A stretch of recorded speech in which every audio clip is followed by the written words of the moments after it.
In this short video, we're going to have a tour around this Cochran boiler and have a little look at the intricacies of it. Some of you will know that I come from Swindon, which was a massive railway town at one stage, and the quality of workmanship of the boilers was second to none. But this boiler is made by Cochrans of Annan in Scotland, and they made a tremendous amount of boilers over the years. It's still in business now, actually, still working. But the Cochran Vertical Boiler, which we're looking at here, is led on its side at the moment, but normally stands upright. And we'll look around some of the detail, because it's a really good design. It takes up little space for the volume of steam produced. It's well made, very nicely made, quality workmanship, absolutely wonderful. So we'll have a little run round now and just look at a few little details.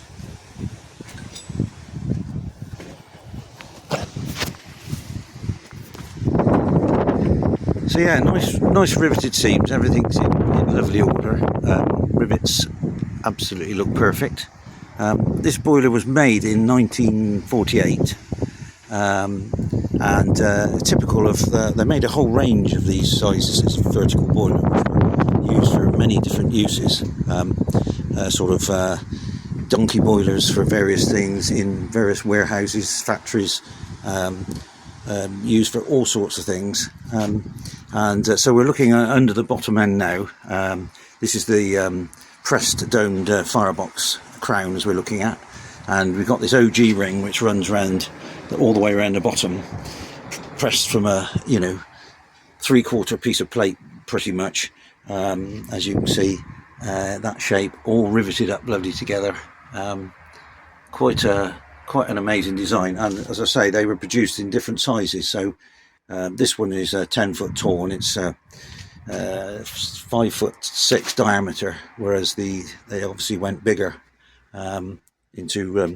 were put into ships, various things. So lovely detail, compensating ring there around the mud lids at the bottom, a couple of mud lids at the bottom for cleaning out around the OG ring. There we've got the maker's plate. We'll just have a look at the maker's plate on the bottom there. And this one says 105 psi, 1948. And yeah, I'll have a look on up the top here. So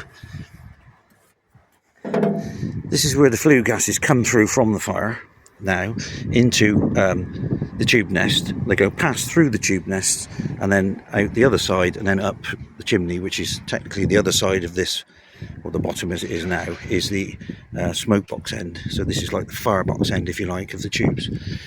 So there's a cover plate that goes over here, which then has a 3-inch fire brick fixed to it, so it acts as a wall to divert the heat into through the tubes. And the tubes are there are actually stay tubes in the boiler. So we've got, these are 5/16 or 8mm thickness, wall thickness, and there's 16 stay tubes on this flat area through to the other side. And this is a lovely pressing, beautifully pressed here, these radiuses, lovely smooth corners, fantastic workmanship really when you look at the condition of it.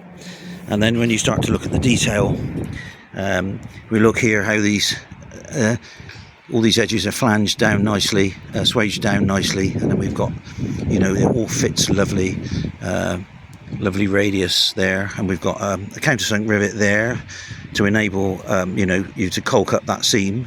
All these nice radiuses here, no sharp corners, all beautifully made. A real craftsman's workmanship, the Cochran boiler, it really is.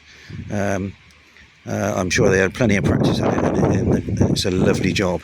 You can see beautifully swaged down there and perfectly made. And then if we look here, we can see this is where the boiler was in use. This boiler actually came from a brewery in near Stow-on-the-Wold, and over its service life, before we had ultrasonic equipment and modern methods of checking plate thickness, and they used to drill a hole right next to the lap seam, and then gauge the thickness to see if there was any mechanical grooving along this area, which is of concern to vertical boilers, this particular area. But now, of course, with the modern methods of inspecting, then we can check this. But with the Cochran, we can get inside and we can actually examine that anyway. So yes, we've got this is the top end of the boiler now, so the steam space. We've got that lovely pressed dome there, all riveted up. The earlier Cochrans had, this dome was sort of segmental in shape, and it was made of several pieces riveted together. But the later ones, like this one, is one complete pressing on the top, which is lovely. And what we'll do now, we'll have a look inside and see and in the top of the boiler, and see the detail inside. So if I can just squeeze through the hole, which is a little bit of a struggle in my later years. Right, there we have the tube nest. We're looking at the position of the fusible plug there, which is on the water side of the boiler. So to change the fusible plug, you have to come in the top and do it. Again, we can see the lovely detail here of where the plates are all. So we just look round there, we're looking at the tube nest in the top of the boiler, and we can see the one of the flat plates there, which is supported by the stay tubes. And we look down the side of the boiler, and there we can see amongst the tube nest there are 16 stay tubes there. So we're looking right down to the OG ring at the bottom, and we can see how that it comes together with the outer wrapper at the bottom there, riveted through, and that needs to be kept clean during the life of the boiler to avoid any unnecessary corrosion there in that gap. And we can look along the upright seam of the boiler, and we can see that on this particular boiler you can actually get in and inspect the seams and check them over. It's quite easy to get access to it. And there's looking at the other long seam there, and we can see actually from the inside here, we can see one of the drillings just down there, which you can see where that has come through to check the corrosion on the lap seam, which was something that was done in the 50s and 60s with vertical boilers. And just to look round at the top of the top steam space of the boiler, we've got the safety valve flange goes on there, and we're looking at the inside of the plate, which looks just like it's come off the press. There's hardly any corrosion on there at all, as there would be expected in the steam space. And another view of the beautiful riveting and plate work there, very nice. The Cochran Boiler.